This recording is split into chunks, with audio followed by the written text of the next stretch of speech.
Warasmuhu, sementara definisinya rosam, anahu al-fikru murattabu fin nafsi ala tariqi yuhdi. Yang namanya rosmun, membuat gambaran, itu adalah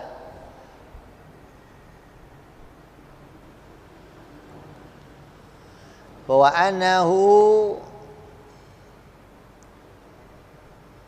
artinya kamu pengen diberitahukan sebuah definisi.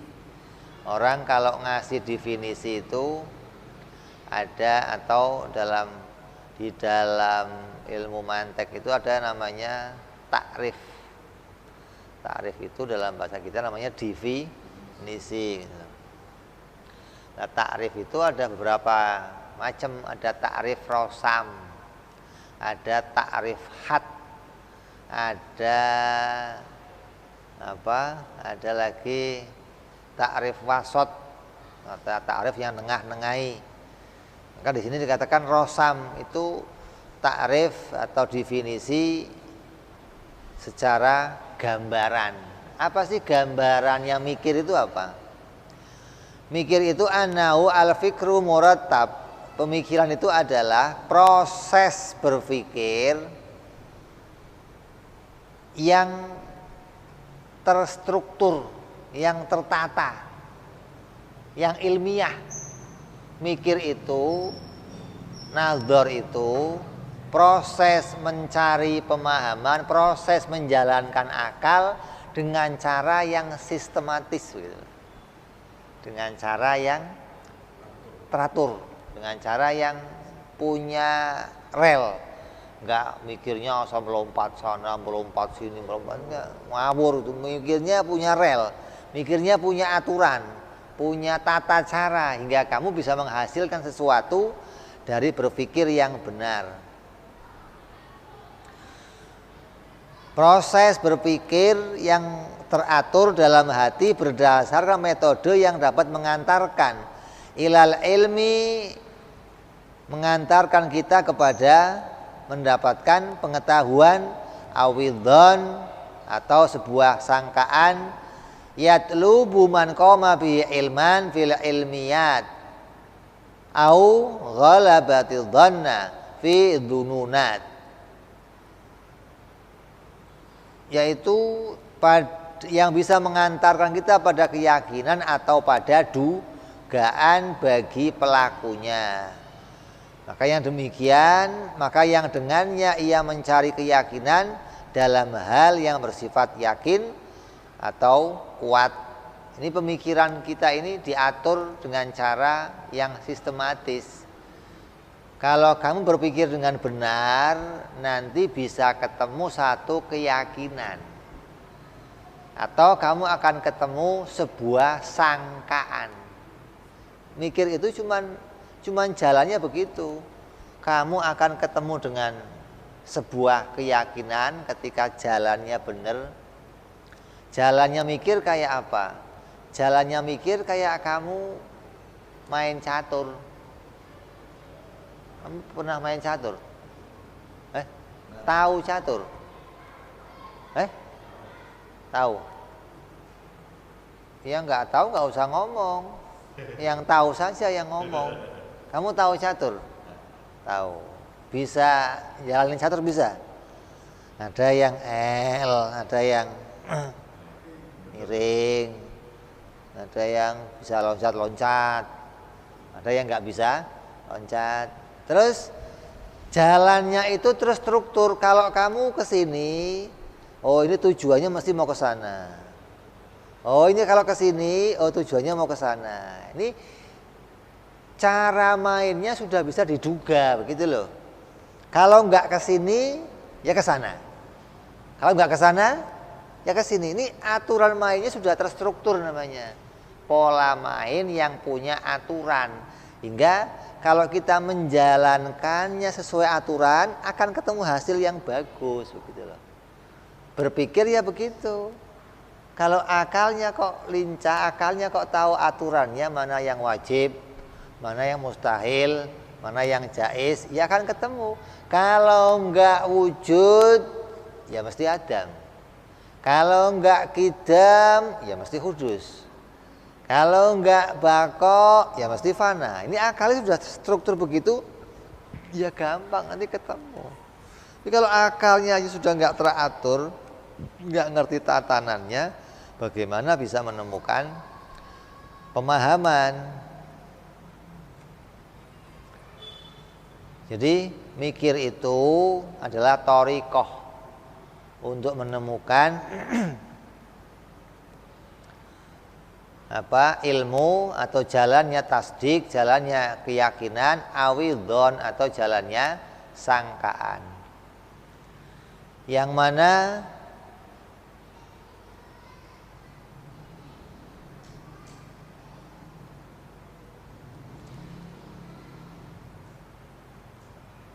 yatlubu man qama bihi ilman fi ilmiyat au ghalabati dhon fi dhuniyat.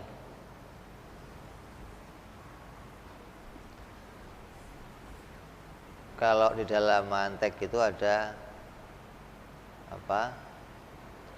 idraku mufradin, tasawurun ulim, wadarku nisbatin bitasdikil wusim.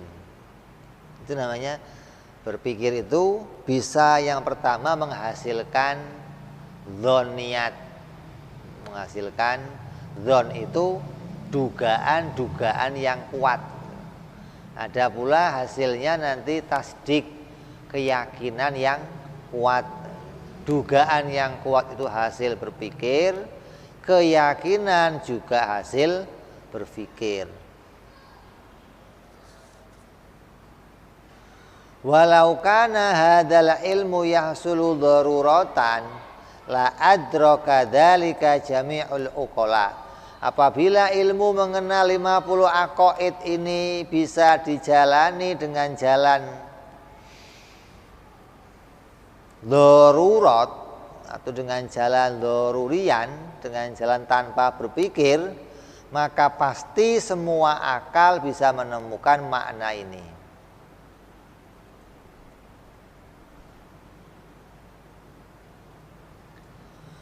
Au ilhaman, atau bisa dicapai dengan ilham, lawadha Allahu ta'ala dzalika fi qalbin, maka Allah akan meletakkan pemahaman itu di dalam hatinya seseorang.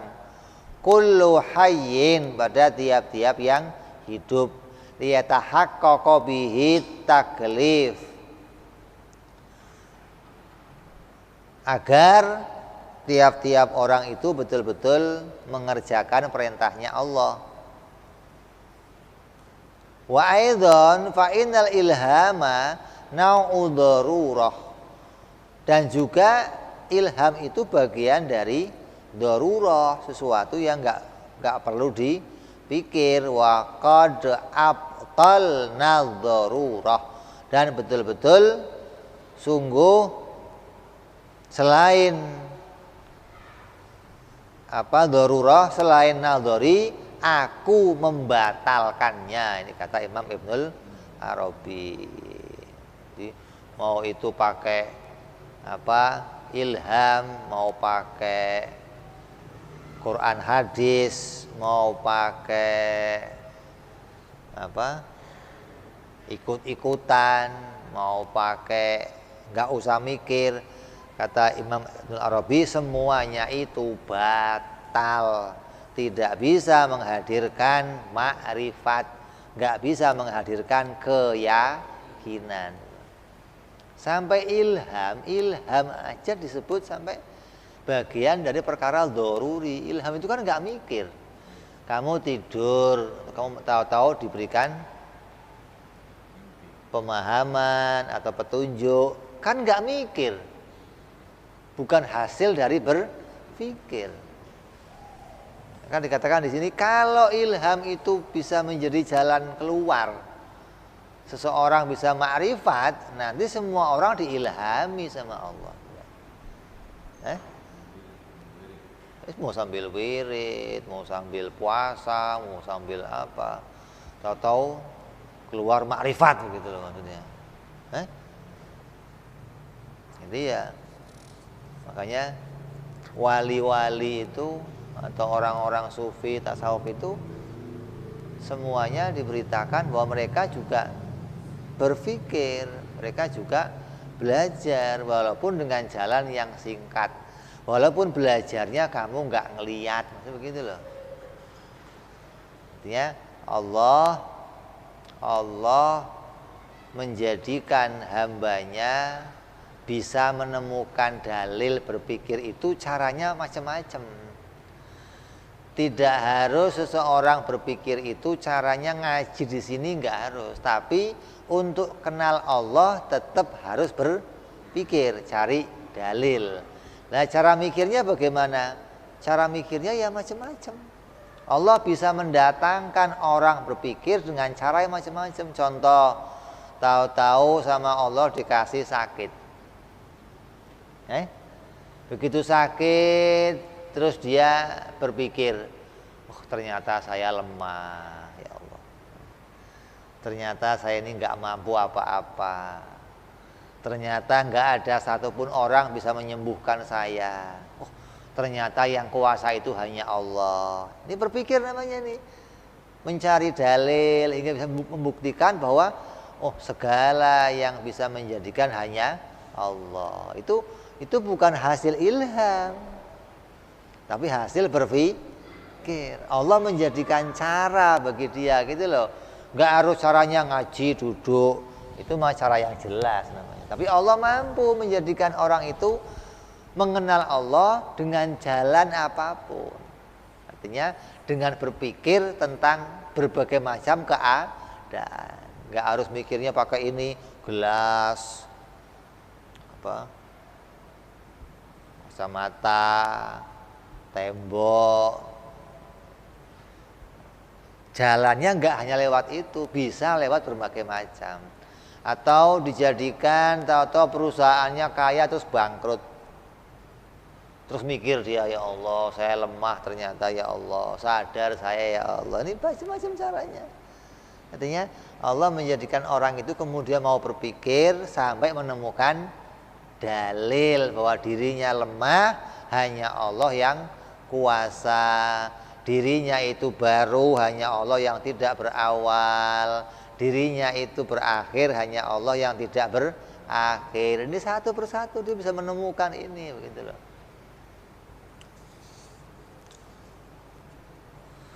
Wala yasihu an yuqala annahu ta'ala yu'lamu bitaklid kama qala jama'atun minal mubtadi'ah.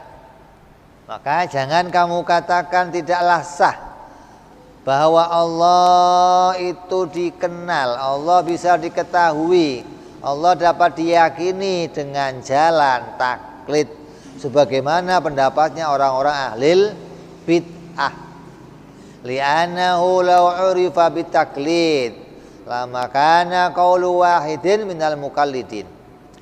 Sebab andaikan Allah dapat diyakini dengan taklid, niscaya pendapat salah seorang yang ditakliti tidak lebih utama minal muqallidin aula bil idba'i wal inqiyadi ilaihi minal ahor kaifa wa aqwaluhum mutadadatun wa mukhtalifatun.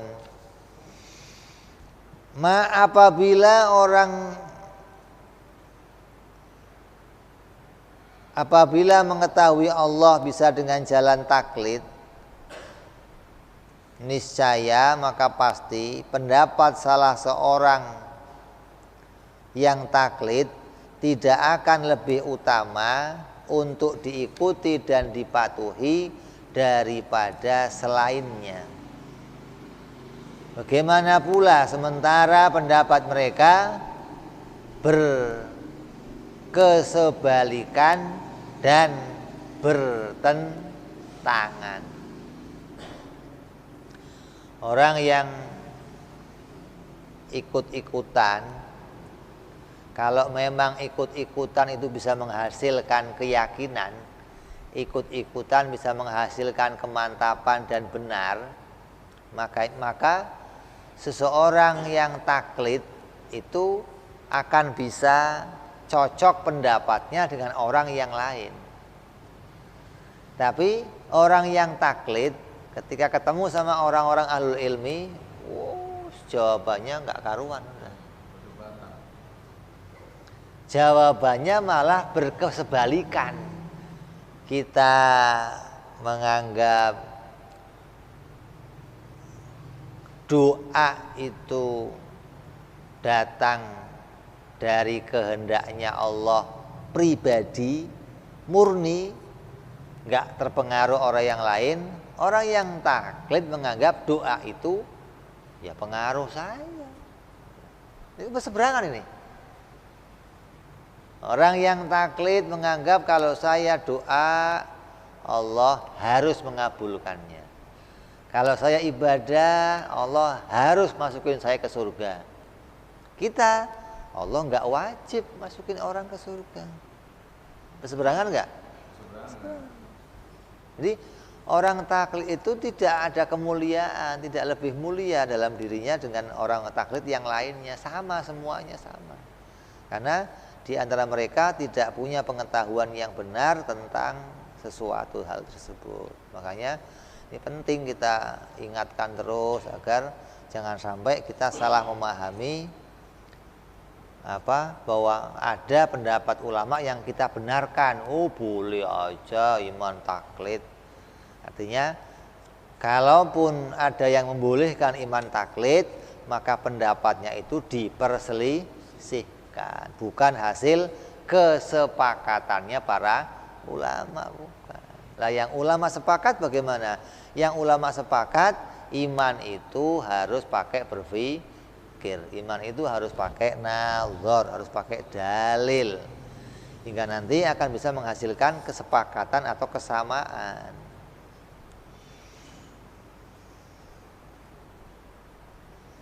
Jadi mikir itu ada metodenya, mikir itu ada aturannya, mikir itu ada caranya, sehingga bisa menghasilkan sesuatu yang benar. Wala yajuzu aidzon ayyuqala innahu yu'lamu bil khabar. Dan tidak boleh pula dikatakan bahwa akidah yang 50 itu dapat didapatkan, dapat kita ketahui dari khabar, dari berita. Li'anna man lam ya'lamillahi ta'ala kaifa ya'lamu anna khabruhu.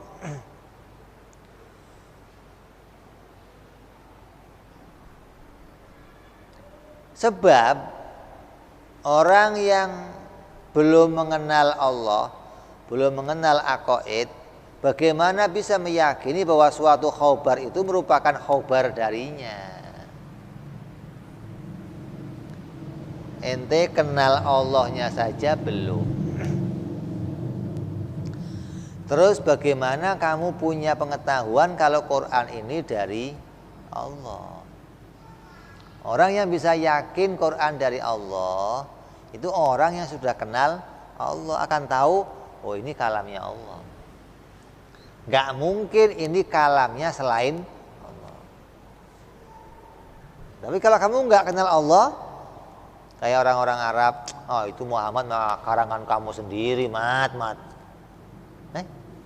Banyak orang Arab yang tidak menerima kalau ucapan Nabi itu dari Allah.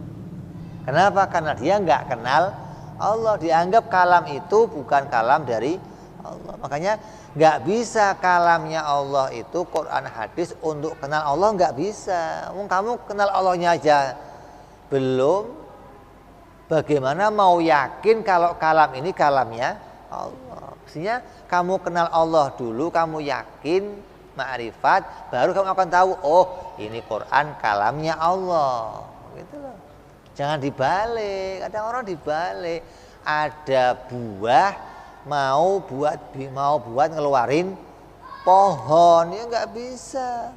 Mestinya nanamnya pohon nanti keluar buahnya. Tapi sekarang nggak usah nanam udah berbuah, Bib. Iya, wong lo tukang belanja.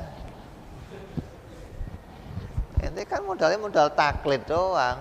Ada orang ngaji tahun-tahunan, ente modalnya apa, Pak? Oh ya, saya yakin dah. Ini yang ngaji tahun-tahunan mikir pusing ini. Ente enak-enakan aja, iya aja. Terus pengen selamatnya sama gitu maksudnya.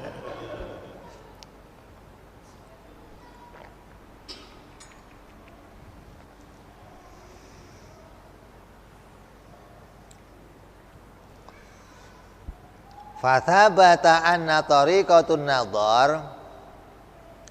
Maka kalau sudah jelas, kamu sudah tahu bahwa kenal aqaid yang 50 tidak bisa tidak harus pakai nadhar.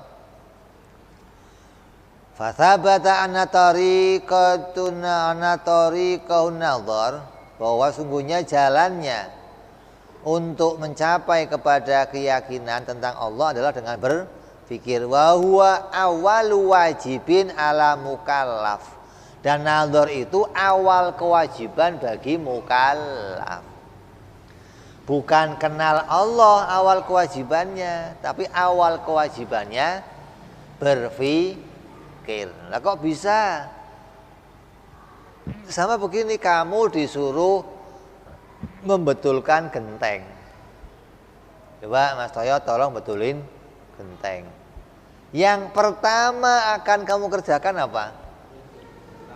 Nyari tangga, bukan naik tembok, bukan betulin. Perintahnya betulin genteng, tapi pekerjaan pertama yang akan saya kerjakan apa? Nyari tangga. Loh, nyari tangga kan nggak ada perintahnya. Iya. Tapi saya nggak bisa betulin genteng kalau nggak pakai tangga, gitu loh.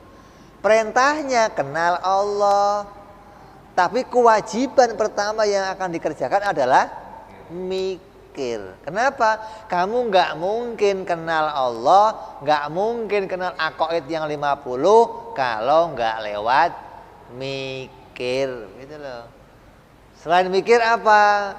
Selain mikir ya ikut-ikutan, pakai lewat ilham, bertapa, pengen dapat wangsit, lewat Quran hadis, atau ikut-ikutan katanya orang lain. Ini nggak bisa semua, nggak bisa. Artinya itu semua bukan jalan untuk kamu kenal Allah. Kamu mau tapa di hutan, kira-kira berapa tahun kamu kenal Allah? Kamu mau buka Quran hadis, kira-kira berapa tahun kamu kenal Allah? Kamu mau pakai pendapatnya orang lain, berapa lama kamu akan kenal Allah? Ini enggak ada jalannya, begitu loh. Jadi jalan untuk kenal aqaid yang 50 kata Imam Ibnul Arabi hanya lewat berpikir. Makanya awalu wajibin alal insan an-nadhru, begitu loh. Ini kalau ada awalu wajibin alal insan ma'rifatul ilahi istiqon, itu perintahnya, begitu loh. Tapi jalannya awalu wajibin an-nadhru, begitu loh. Pertama yang wajibkan adalah berpikir, karena tanpa berpikir kita nggak akan ketemu jalan di dalam mengenal Allah.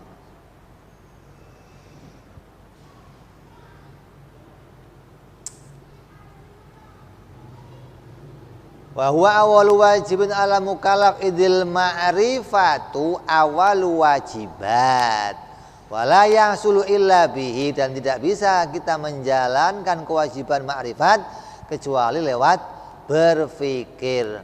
Fa bi daruratin taqdimihi 'alaiha tathbutu lahu sifatul wujubi qablaha wa ijabul ma'rifati billahi ma'lumun min dinil ummati daruratan.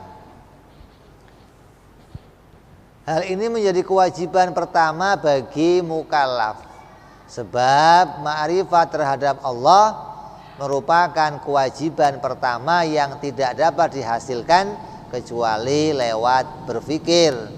Karena kepastian lebih dahulunya pemikiran daripada makrifat.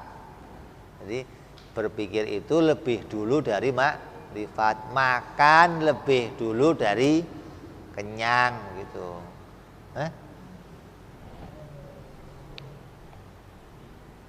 Maka sifat wajib bagi pemikiran menjadi tetap sebelum tetapnya makrifat.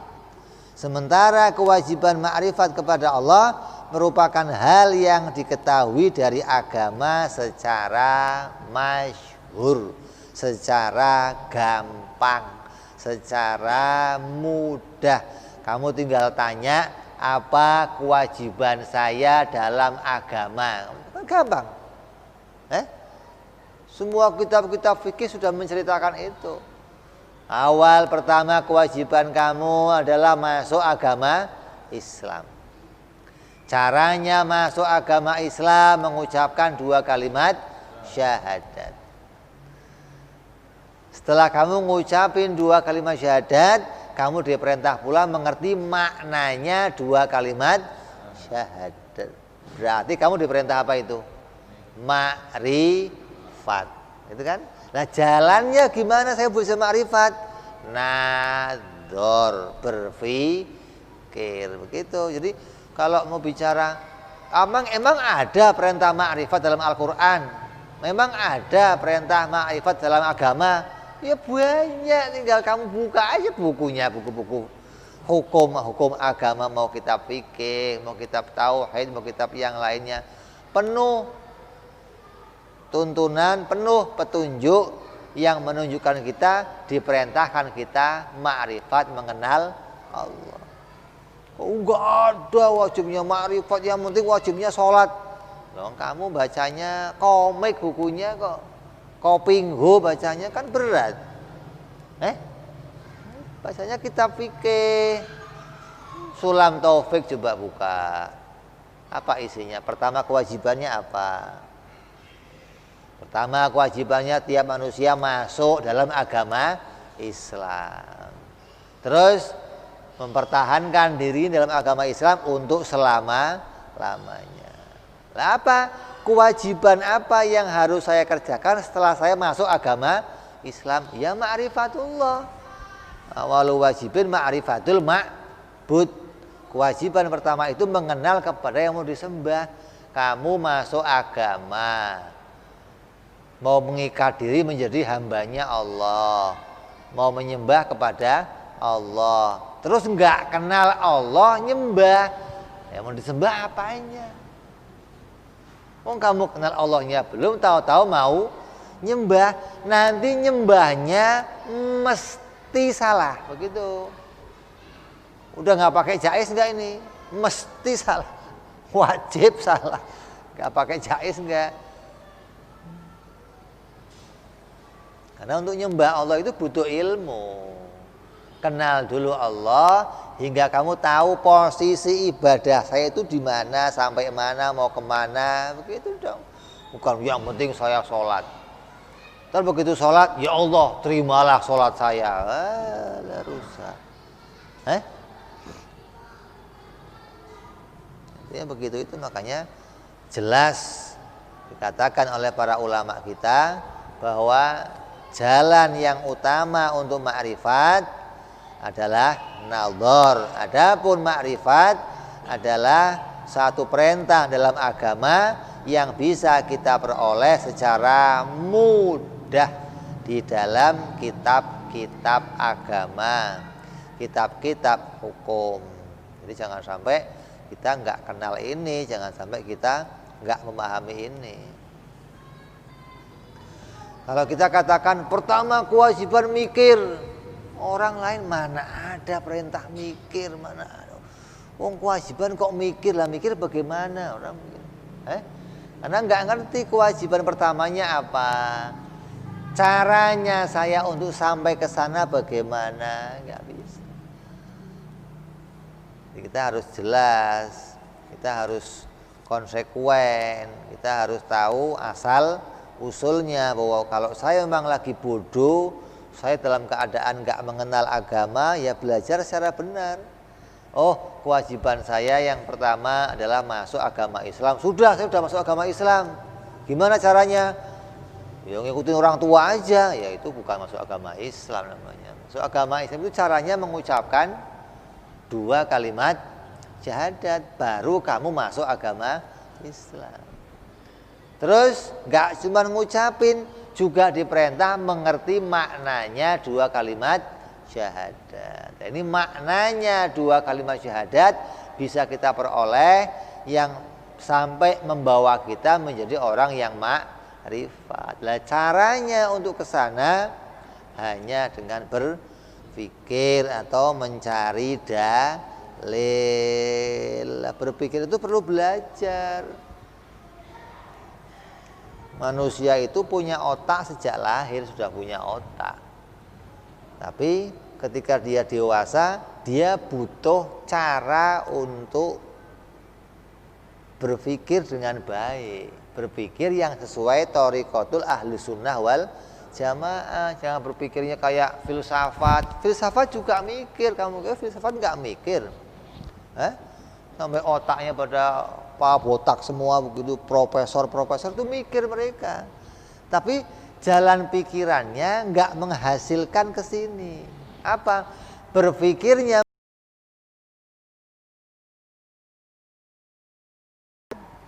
prestasi. Mikir untuk mendapatkan pujian. Mikir untuk mendapatkan sebuah kesimpulan. Tapi tidak bisa menyimpulkan bahwa mikir itu untuk bisa menemukan kepada kebenaran adanya pencipta. Enggak ke arah itu berpikirnya mereka.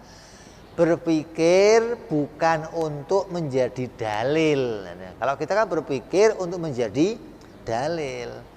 Mereka ketika sekolah, tujuan sekolahnya dapat gelar. Bukan yang lain, bukan. Nah, kalau kamu tujuan ngaji bukan dapat gelar. Coba kiai-kiai yang ngaji di pondok-pondok itu, Pak Kiai itu ngaji bertahun-tahun, tujuannya apa? Pengen disebut kiai, atau pengen bisa beragama, atau pengen bisa beribadah? Tujuannya pasti pengen bisa beribadah, pengen bisa beragama, bukan tujuannya pengen dapat gelar, bukan lah. Mereka orang yang mikir-mikir itu nggak ada tujuan untuk kenal Allah, nggak ada. Makanya jalan mereka untuk berpikir berputar-putar di situ aja. Alam diciptakan, hujan terjadi karena air yang terangkat matahari. Nanti air matahari penuh di awan, turun matahari, panas lagi, naik lagi, penuh, turun. Yang bikin siapa? Ya nggak dipikirkan sama mereka. Yang penting saya nemu, oh matahari itu menyebabkan air menguap. Ketika menguap naik ke atas, terkumpul di awan. Awannya penuh, berat, terus turun. Itu yang dipikir mereka itu, begitu loh. Nggak pernah mikir, lah ini yang menggerakkan ini semua siapa, itu nggak pernah mikir. Batu saya lempar ke atas, jatuh. Kenapa? Oh, gravitasi. Tuhan mana? Gak pernah ketemu. Gitu loh. Nah ini mikirnya begini, ini gak menghasilkan mengenal Allah. Hingga kamu berpikir itu harus ada caranya, ada metodenya, ada tuntunannya. Makanya ulama kita bikin kitab-kitab tauhid agar kita belajar dituntun caranya mengenal Allah Subhanahu wa ta'ala. Dan berpikirnya pun gak akan bisa berhasil kalau gak pakai jalannya wajib, mustahil, jaiz. Sampai pikun kamu mau kenal Allah gak lewat wajib, mustahil, jaiz, gak bisa. Gak. Jalannya cuman ini. Emang gak punya jalan lain, Beb? Kok apalagi yang penting begini? Wong urusan makan, urusan kenyang, Allah nggak jadikan jalan lain kecuali makan. Ada yang lainnya? Coba, saya pengen kenyang selain lewat ada jalannya. Ada nggak? Pengen kenyang selain lewat makan, ada nggak jalannya? Infus, bisa nggak? Infus kenyang nggak itu? Enggak. Ya, sehat mah sehat, tapi nggak kenyang. Itu jalannya untuk kenyang cuma satu, makan. Ini untuk kenyang aja nggak ada jalan lain lah, apalagi mau kenal Allah. Oh bisa juga pakai jalan ini, Bib. Bisa pakai jalan ini. Banyak jalan menuju Roma. Dasmu. Oh banyak jalan menuju Roma. Itu karangan siapa? Lo kira Tuhan mau ini mau pakai Roma apa? Jalan kenal Allah cuma satu, berpikir. Ratusan ayat dalam Al-Quran merintahin kita mikir. Jadi bukan jalan kenal Allah bisa ditempuh dengan jalan lain, nggak ada jalannya, nggak ada. Jalannya cuma ini, mikir. Dan mikirnya pun mikir yang benar, nadhor sahih, nadhor yang lurus, nadhor yang sesuai dengan tuntunan Ahlus Sunnah wal Jamaah, aimatuna, sesuai dengan para pendahulu kita. Jangan sampai mikirnya pakai teorinya sendiri.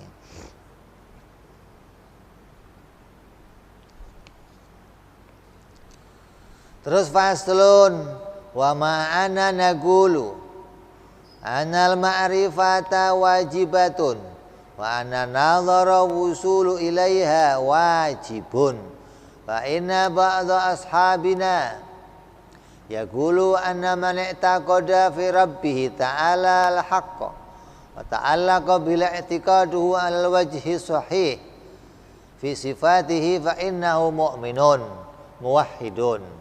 Walakin hadza la yasihu fil aglabi illa linadir. Walau hasala li ghairi nadir lam na'man an yatakhalkhala i'tiqaduhu. Ini menyambung pendapatnya Imam Ibnul Arabi. Ini penulis kitab ini menyatakan bahwa kata beliau cukup taklid untuk meyakini Allah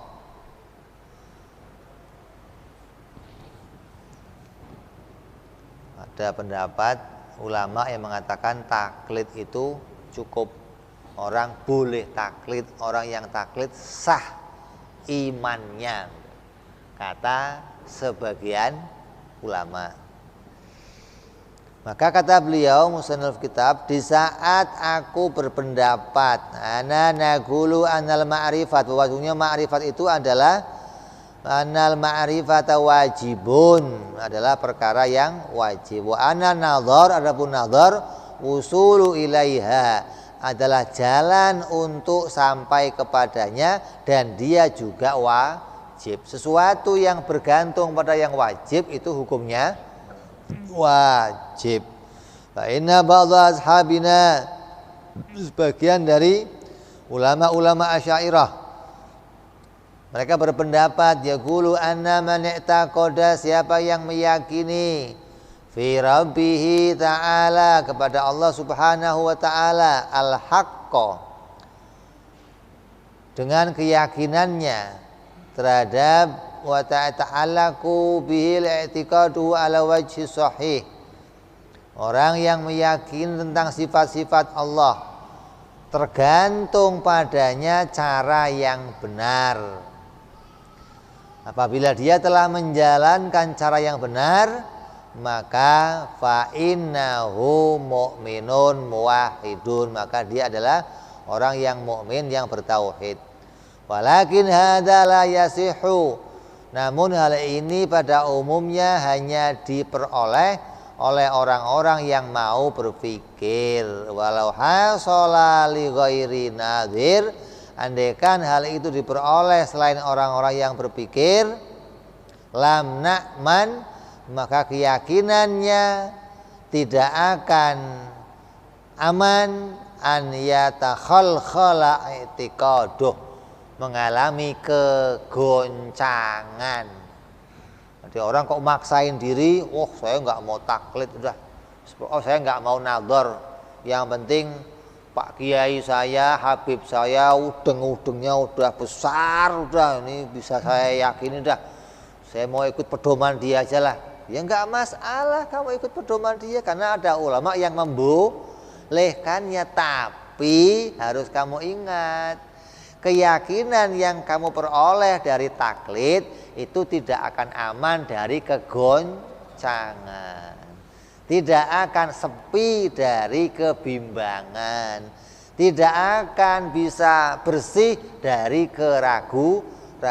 Mesti ada diintai nih. Iblis itu selalu ngintai kamu terus. Mana nih salahnya nih? Datang dia. Mana salahnya? Datang dia. Lah, cari dalil itu diantara cara untuk menepis iblis, membuat keraguan dalam hati kita. Nah, kalau pendapatnya orang lain kan satu pendapat. Kalau kamu kok didatangi sama iblis yang kesaktiannya melebihi yang lain, terus kamu tertipu, apa enggak berat? Emang ada Beb? Oh, banyak orang-orang yang tertipu sama godaannya iblis, banyak. Zaman Tuan Syekh Abdul Qadir Jailani radhiyallahu an, sampai dikatakan bahwa didatangi beliau oleh cahaya, yang kemudian cahaya itu mengatakan, saya Tuhan kamu. Mulai sekarang saya bebaskan aturan-aturan saya untuk kamu. Perintah-perintah yang sudah saya perintahkan bebas untuk kamu. Kalau datangnya ke kamu, oh cepet, makasih Allah, makasih Allah, makasih. Masya Allah. Oh, langsung senang bener. Kayak Nabi pernah sholat zuhur 2 rakaat. Zuhur biasanya berapa? 4. Tiba-tiba Nabi ketika ada makmumnya banyak, sholatnya 2 rakaat. Habis itu salam wiritan, keluar pulang. Sahabat bingung ini kenapa ini? Sebagian, alhamdulillah sekarang dikurangi 2 loh. Untung loh. Sebagian sahabat Abu Bakar, Umar mau negor bagaimana? Enggak ditegur, kok cuma 2 rakaat. Ada satu sahabat namanya Dzuliyadain. Perlu sahabat-sahabat yang rada-rada itu udah perlu. Ya Rasul, ini tadi digosor apa? Lupa ya Rasul. Cemplang-cemplung orangnya memang. Ya Rasulullah, am qasorta am nasita ya Rasul, tadi kamu peringkes atau engkau lupa ya Rasulullah? Kullu dzalika lam ya, kok enggak dua-duanya? Nabi balik nanya, betul ya? Betul ya Rasul? Betul. Ke depan nambah 2 rakaat lagi. Oh, saya kira dikurangin. Yang lain udah senang. Saya kira dikurangin jadi 2 rakaat. Kalau kamu seneng ya begitu. Lah sahabat yang gede-gede ini kan kok sudah dikurangi 2 rakaat. Sama kayak ini. Jadi kalau orang kok sudah imannya taklid, itu enggak akan sepi dari keraguan. Apalagi kok iblis datang bisiin kamu, sekarang bebas. Wah, langsung kokok, besok kasih orang semua. Saya udah gak kepake sholat lagi. Sarung-sarungnya buat kamu semua. Dah, kenapa? Saya bebas, sudah gak usah. Ini bahaya.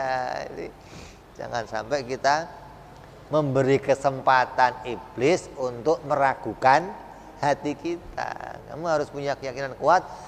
Ini jalan saya. Makanya dikatakan kemarin kan, orang yang punya himmah, cita-cita yang kuat, pingin selamat di akhirat, gak akan rela dirinya terjerumus pada keraguan. Gak akan rela dirinya itu diperselisihkan. Maka dia akan berusaha bagaimana caranya saya berkesesuaian dengan apa yang jadi pendapatnya para ulama.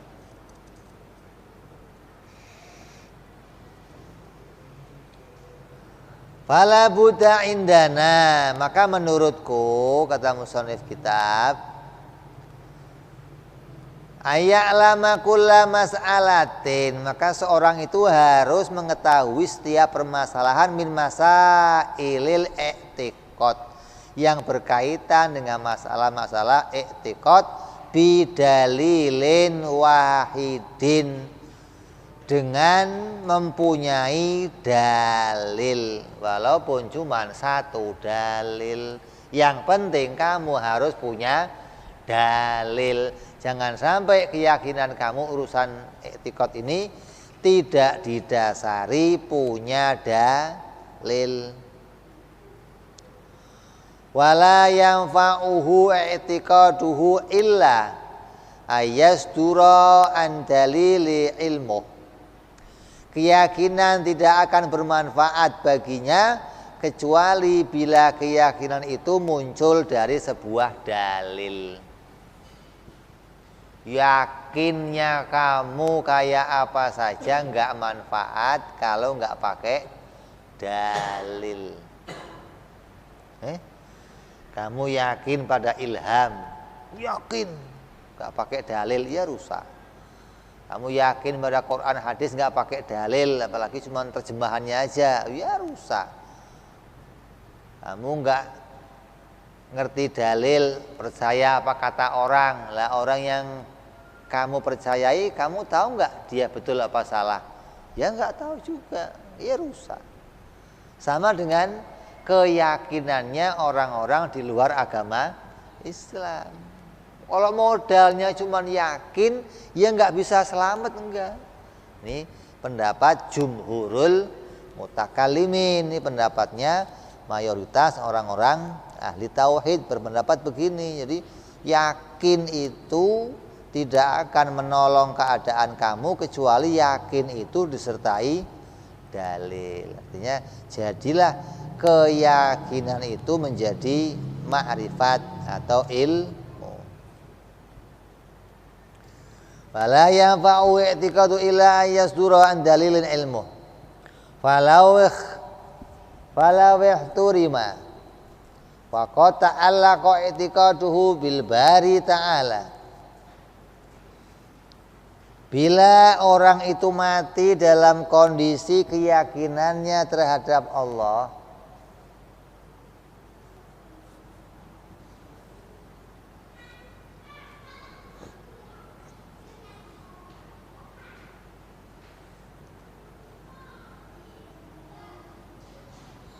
falau ikhturima wa qad ta'allaqa i'tiqaduhu bil bari ta'ala kama yanbaghi wa ajaza anin nadhar faqala jama'atun minhum innahu yakunu mu'minan. Dalam kondisi keyakinan terhadap Allah selamat sebagaimana mestinya dan tidak mampu melakukan pemikiran, maka sebagian ulama Asy'ariyah berpendapat bahwa dia adalah seorang mukmin. Wa in tamakkana minan nadhar, bila ia mampu melakukan pemikiran, walam yandur, dan dia enggak mau nadhar, qala Ustadu Abu Ishaq Al-Asfarani, maka dikatakan oleh Syekh Abu Ishaq Al-Asfarani, yakunu mu'minan asyan, dia termasuk mukmin yang maksiat bitarkin nadhar, dengan meninggalkan nadhar, berpikir kepada Allah. Wa bana'u ala asli Syekh Abi Hasan, dan pendapat ini dibangun oleh ajaran Imam Abu Hasan Al-Asy'ari.